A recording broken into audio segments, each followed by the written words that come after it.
하나님의 말씀 마태복음 18장 말씀입니다. 마태복음 18장 1절부터 4절까지 말씀입니다. 그때 제자들이 예수께 나와 이르되 천국에서는 누가 크니이까? 예수께서 한 어린아이를 불러 그들 가운데 세우시고 이르시되 진실로 너희에게 이르노니 너희가 돌이켜 어린아이들과 같이 되지 아니하면 결탄코 천국에 들어가지 못하리라. 그러므로 누구든지 이 어린아이와 같이 자기를 낮추는 사람이 천국에서 큰 자니라. 아멘. 여러분 너무나 잘 아시는 말씀이죠. 천국에서는 누가 큰 사람입니까? 라는 이 제자들의 질문에 예수님께서는 지금 한 어린아이를 불러서 세우시고 말씀하십니다. 자, 이 어린아이와 같은 자들이 천국에 들어갈 수 있고 이 어린아이와 같은 자들이 천국에서 큰 자다, 이렇게 말씀하셨습니다. 하나님 나라의 왕이신 예수님께서 제자들에게 또 저와 여러분에게 주시는 동일하게 주시는 그런 가르침입니다. 하나님 나라의 백성들은 여러분 어린아이와 같은 자들입니다. 이 말씀이 어떤 의미인지 다시 한번 우리가 묵상해 보기를 원합니다. 또 이 말씀이 오늘 저와 여러분의 마음 가운데 살아서 역사하기를 소망합니다. 자, 18장 1절을 한번 보시겠습니다. 이 말씀 지금 어떤 문맥 가운데서 지금 이 상황이 시작되는지 1절을 보시면 그때에 이렇게 시작하죠. 이 그때는 바로 전 문맥과 연결이 됩니다. 17장 22절을 보시면 예수님께서 제자들과 갈릴리에 모일 때 이렇게 말씀하시고, 자, 갈릴리에 있는 24절을 보시면 갈릴리에 있는 예수님의 본 동네 가버나움에 이르시니라고 기록하고 있는데, 이 그때가 바로 이때입니다. 예수님께서 갈릴리에서 이제 가버나움으로 오실 때 그때인데, 그때 어떤 일이 있었냐면, 조금 전에 어떤 일이 있었냐면 24절을 보시겠습니다. 17장 24절을 보시면 예수님과 제자들이 지금 가버나움에 이르시니 반세계를 받는 자들이 베드로에게 나와 이르되 너희 선생은 반세계를 내지 아니하느냐? 이르되 내신다 하고 집에 들어가니, 이렇게 말씀하고 있습니다. 자, 베드로가 지금 성전 세금이, 반세계는 이제 성전 세금인데, 성전 세금을 받는 자들이 와서 왜 너희 선생은 세금을 내지 않느냐, 왜 예수님은 세금을 내지 않느냐 이렇게 따지는데 베드로가 내신다 대답하고 집에 들어갔다라고 이렇게 기록하고 있죠. 25절에 보시면. 그래서 아마도 이 집은 가버나움에 있는 베드로의 집이 아닐까 생각이 됩니다. 자, 26절, 27절을 보시면 예수님께서는 이제 그들이 실족하지 않게 하기 위해서 물고기 입에서 동전을 꺼내서 세금을 내라 이렇게 명령하십니다. 자, 그리고 오늘 본문은 18장 1절에 그때에 이렇게 시작합니다. 아마도 베드로가 물고기 입에서 동전을 꺼내서 세금을 내러 간 사이거나 아니면 세금을 내고 돌아와서 여전히 아마도 베드로의 집에서 제자들이 예수님께 나와서 이렇게 여쭤봅니다. 1절 말씀에 그때 제자들이 예수께 나와 이르되 천국에서는 누가 크니까? 여러분 이 질문을 듣고 어떤 생각이 드시나요? 제자들이 정말 아주 좋은 질문을 예수님께 여쭤본 건가요? 사실 이 질문은 예수님 입장에서는 인간적인 관점에서 좀 마음이 아픈 질문이었을 거라고 생각이 됩니다. 왜 그랬을까요? 마태복음 조금 전에 얼마 전에 예수님께서는 제자들에게 마태복음 16장 21절을 보시면 비로소 자신이 많은 고난을 받고 죽임을 당할 것을 제자들에게 처음으로 이렇게 말씀하기 시작하셨습니다. 또 여기 가버나움으로 오는 길에도 예수님께서는 또 말씀하셨습니다. 오늘 바로 전 문맥인 17장 22절을 보시면 17장 22절에 갈릴리에 모일 때에 예수께서 제자들에게 이르시되 인자가 장차 사람들의 손에 넘겨져 죽임을 당하고 제3일에 살아나리라 하시니 제자들이 매우 근심하더라. 자, 근데 제자들이 이 말씀을 듣고 근심한 것도 잠시 오늘 본문에서 예수님께 질문합니다. 천국에서는 누가 크니까? 자, 이 질문 자체가 뭐 잘못된 질문은 아닙니다.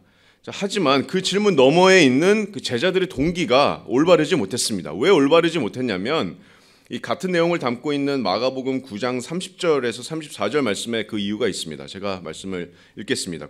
마가복음 9장 30절 말씀에 그곳을 떠나 갈릴리 가운데로 지날새 예수께서 아무에게도 알리고자 아니하시니 이는 제자들을 가르치시며 또 인자가 사람들의 손에 넘겨져 죽임을 당하고 죽은 지 3일 만에 살아나리라는 것을 말씀하셨기 때문이더라. 그러나 제자들은 이 말씀을 깨닫지 못하고 묻기도 두려워하더라.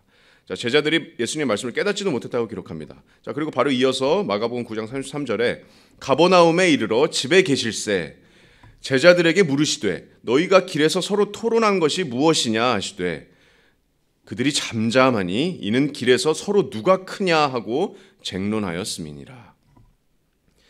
자, 예수님께서 지금 가버나움에 오시는 길에 제자들에게 자신이 고난을 당하고 죽임을 당할 것을 말씀하시고 이제 가버나움에 오셨는데, 이 오는 길에서 이 말씀을 듣고 제자들에게 중요했던 것은, 제자들의 마음속에 가득 차 있었던 생각은 사실은 그것보다도 서로 누가 크냐라는 것이었습니다.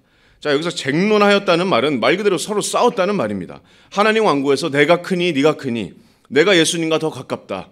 얼마 전에 베드로나 안드레나 요한은 이렇게, 베드로나 야고보나 요한은 이렇게 얘기했을지도 모릅니다. 우리는 산에서 예수님께서 영광으로 변화되는 모습도 우리는 봤다. 너희는 그런 특권을 누리지 못하지 않았냐? 예수님이 왜 우리만 데리고 가셨는지 생각해봐라.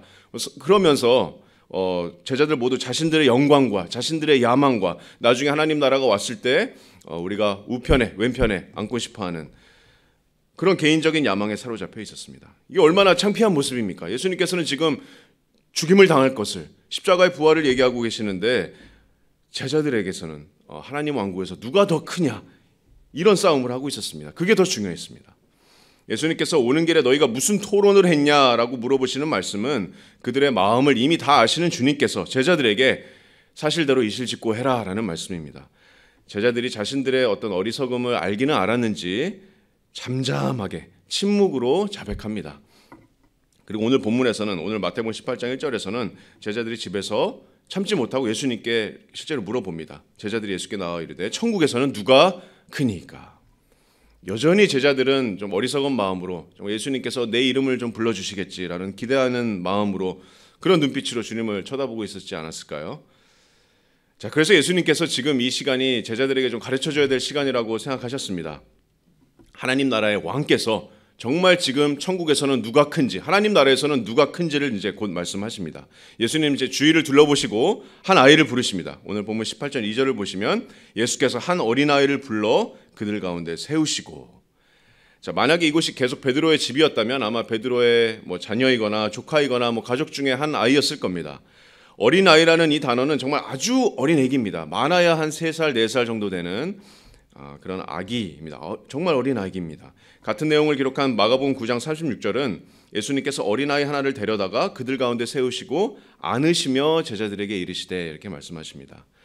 예수님께서는 언제나 아이들을 사랑하셨습니다. 언제나 아이들에게 관심과 사랑을 보여주셨던 예수님인데 이 아이는 예수님의 품에 이렇게 안깁니다. 그리고 예수님께서 지금 말씀하십니다. 너희가 정말 천국에서 누가 제일 큰지 너희가 알고 싶으냐? 오늘 3절 말씀에 이르시되, 아이를 안고 이르시되 진실로 너희에게 이르노니 너희가 돌이켜 어린 아이들과 같이 되지 아니하면 결단코 천국에 들어가지 못하리라. 자, 너희가 천국에서 누가 크냐를 가지고 싸우기 전에 너희가 분명히 알아야 할 것은 누구라도 이 어린아이와 같이 되지 않는다면 천국에 결단코 들어갈 수조차도 없다라고 예수님께서 말씀하고 계십니다. 자, 여기서 천국은 여러분 아시다시피 하늘나라입니다. 마태는 유대인이 하나님이라는 단어를 유대인들이 쓰는 것을 두려워하는 것을 알고 있었기 때문에 하나님이라는 단어 대신 하늘이라는 단어를 썼습니다. 그래서 하늘나라, 즉 천국, 하나님의 나라입니다. 이 하나님의 나라가 강조하는 것은 그 나라의 왕이신 예수 그리스도이십니다. 만왕의 왕이신 예수께서 다스리시고 주권하시고 그 왕의 영광이 가장 빛나는 나라, 하나님의 나라입니다. 구약의 예언대로 예수님께서 다시 오실 때 이 땅에 세워질 나라, 또 새하늘과 새 땅에서 영원히 세워질 나라, 또 지금 우리 교회 시대에도 아직 물리적으로 이 땅에 임하지는 않았지만 모든 믿는 자들의 마음속에서 통치하고 계시는 보이지 않는 하나님의 나라입니다. 자, 마태복음에서는 하나님의 나라, 천국에 들어간다라는 표현을 3번 사용하는데 모두 다 영혼의 구원을 상징합니다. 그래서 천국에 들어가는 것은 곧 영혼의 구원을 의미하는 것입니다. 천국에 들어가는 것은 곧 구원받는 것입니다. 자, 이 영원한 하나님의 나라에 천국에 들어가려면 절대적인 조건이 있는데 그것은 어린아이와 같아야 한다는 것입니다. 어린아이와 같아야 한다는 것입니다. 여러분, 서신서에서 바울이나 사도들이 계속해서 강조하는 그런 구원받는 믿음, 또 우리가 마가복음 지난주에 우리가 공부하면서 우리가 구원받는 참 믿음과 회개의 의미, 자, 이 모든 것들을 예수님께서는 축약하셔서 아주 단순하지만 정말 생생하고 분명한 비유로 말씀하십니다. 너희가 구원받으려면, 하나님 나라에 들어가려면 이 어린아이와 같아야 한다. 여러분, 제자들에게는 정말 제자들의 마음을 찌르는 직접적인 교훈입니다. 누가 더 크냐, 서로 교만의 마음으로, 서로 더 내가 너보다 우월하다는 마음으로 시기와 질투로 자신들의 욕심을 위해서 경쟁하던 제자들에게 주님께서 주시는 교훈입니다. 너희가 돌이켜서 어린 아이들과 같이 되지 아니하면 결단코 천국에 들어가지 못하리라. 자, 이게 무슨 말씀일까? 자, 먼저 이제 돌이켜 어린 아이들과 같이 되지 아니하면 말씀하고 계시는데, 여기서 돌이키다라는 단어는 그냥 문자 그대로 방향을 멈춰서 이렇게 180도 돌아가는 겁니다. 방향을 바꾸고 돌아가는 겁니다. 성경에서 이제 회심을 얘기하는데, 우리가 회개와 믿음이 언제나 같이 가는 회심입니다. 돌아가는 겁니다. 베드로가 이 표현을 써서 이렇게 설교합니다. 사도행전 3장 19절 말씀에, 자, 그러므로 너희가 회개하고 돌이켜서 너희 죄 없이함을 받으라. 이같이 하면 새롭게 되는 날 주 앞에서 이를 것이다. 자, 그리고 사도행전 11장 21절 말씀에, 안디옥 교회에 복음이 전파될 때 주의 손이 그들과 함께 하심에 수많은 사람들이 믿고 주께 돌아오더라. 자, 그래서 돌이키다는 것은 회개하고 돌이키는 것이고 믿고 돌아오는 것입니다. 예수 그리스도께 돌아오는 것입니다.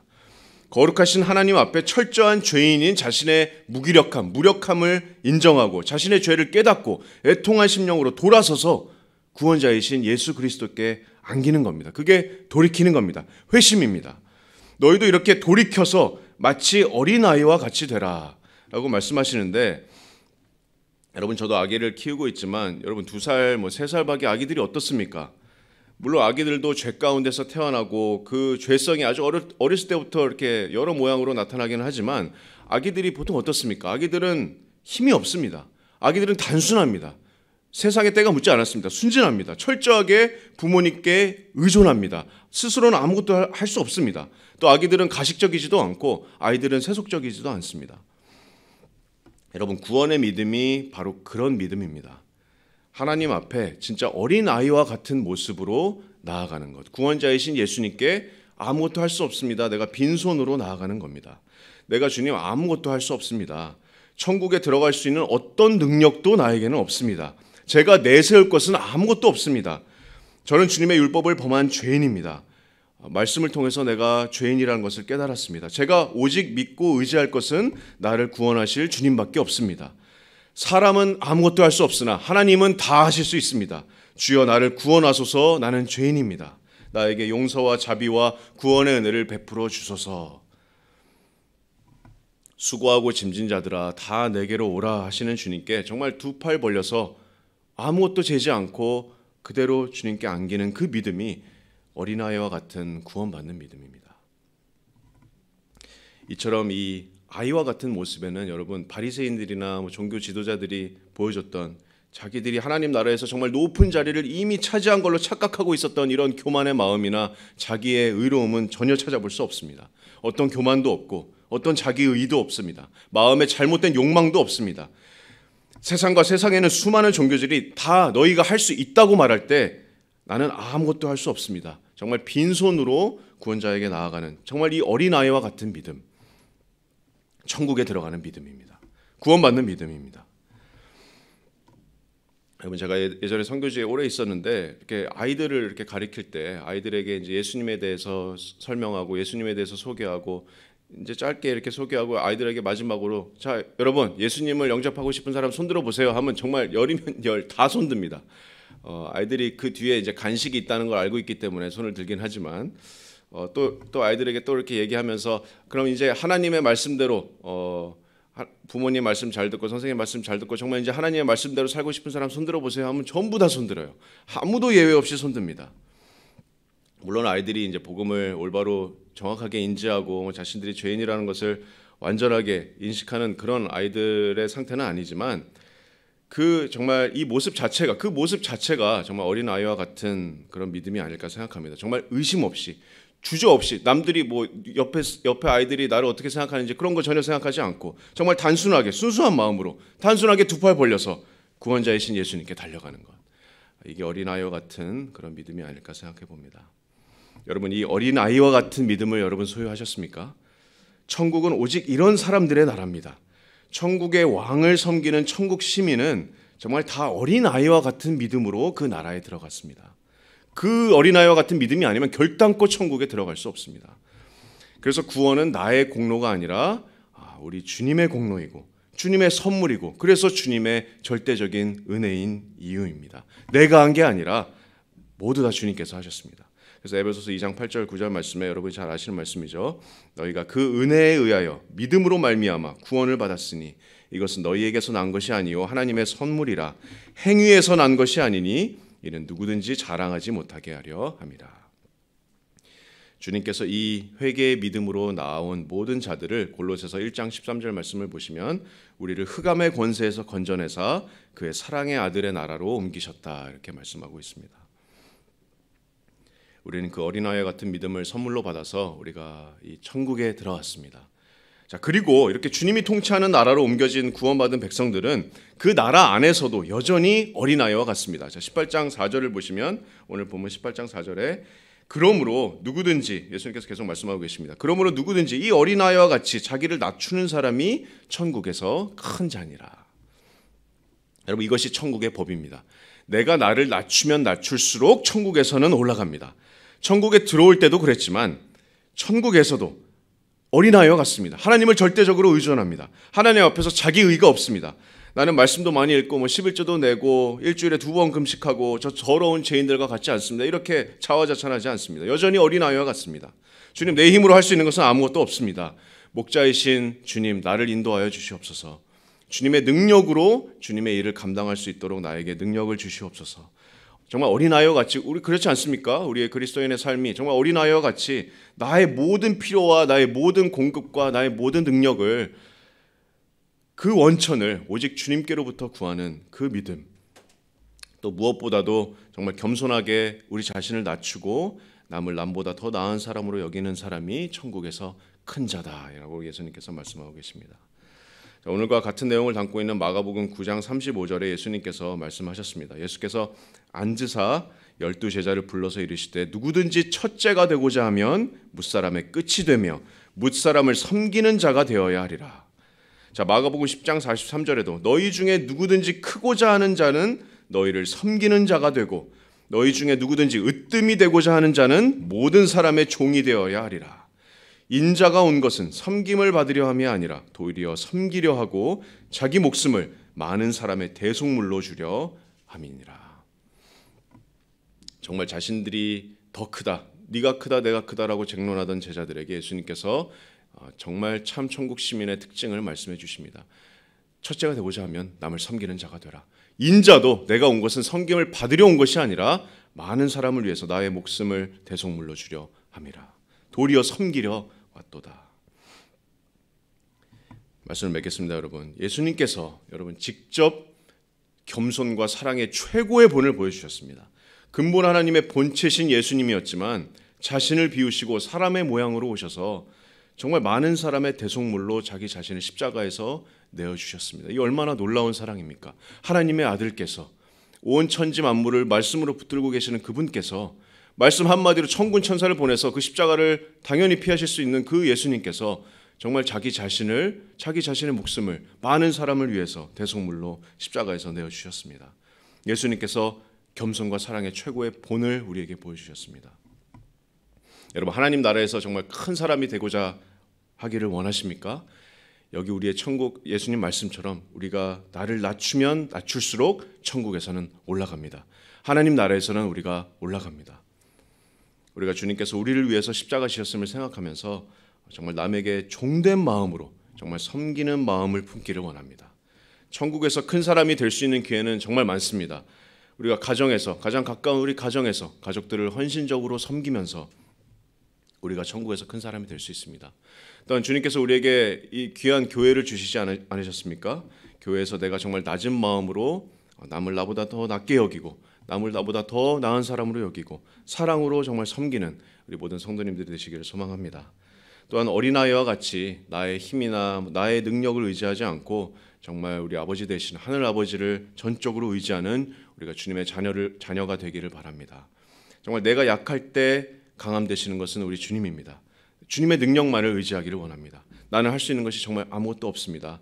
내가 정말 오직 주님의 힘과 능력과 주님의 도우심만을 내가 철저하게 구할 때 성경은 우리의 머리털의 개수까지 하나님께서 세우고 계시다고 말씀하고 계시죠. 하늘 아버지께서 우리에게 가장 필요한 것들을 우리에게 가장 최고의 것들을 공급하여 주실 줄로 믿습니다. 정말 겸손하게 우리를 낮추고 하나님의 도우심만을 절대적으로 구하는 사람, 그 사람, 어린아이와 같은 사람, 그 사람이 하늘나라에서 큰 자입니다.